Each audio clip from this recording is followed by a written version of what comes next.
Hello guys, welcome back to my channel తెలంగాణలో మీ ఆంధ్ర అమ్మాయి. ఈరోజు నేనైతే తెలంగాణ నుండి ఆంధ్రాకి వెళ్తున్నా.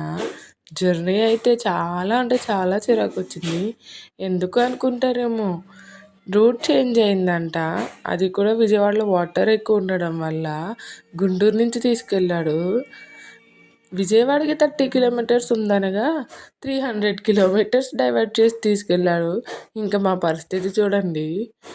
మార్నింగ్ 7కి దిగుతామని ప్రిపేర్ అయ్యి వెళ్ళిన తర్వాత నైట్ 10కి దిగితే ఇంకా ఫుడ్ కానీ వాటర్ కానీ ఎలా ఉంటుందో మీరే ఆలోచించండి. విజయవాడ వచ్చాము ఎట్టకేలకు. విజయవాడ పరిస్థితి చూస్తే వామ్మో అనిపించింది. మీరు కూడా చూడండి, అసలు వాటర్ ఎంత ఫుల్గా ఉన్నాయో. చిన్నప్పటి నుంచి ట్రైన్ జర్నీ అంటే ఇష్టం ఉండే నేను ఈ దెబ్బతో ట్రైన్ జర్నీ అంటేనే విసిగొచ్చేసింది. అంత నీరసం వచ్చింది ఆ ట్రావెలింగ్కి. ఇంకా ట్రైన్ జర్నీ చేయాలంటే అమ్మ బాబాయ్ అనిపిస్తుంది. మీకు ఎప్పుడైనా ఇలాంటి సిచ్యువేషన్ జరిగిందా? జరిగితే కనుక కమెంట్ చేసేయండి. నా వీడియోస్ కనుక నచ్చితే లైక్, షేర్, సబ్స్క్రైబ్.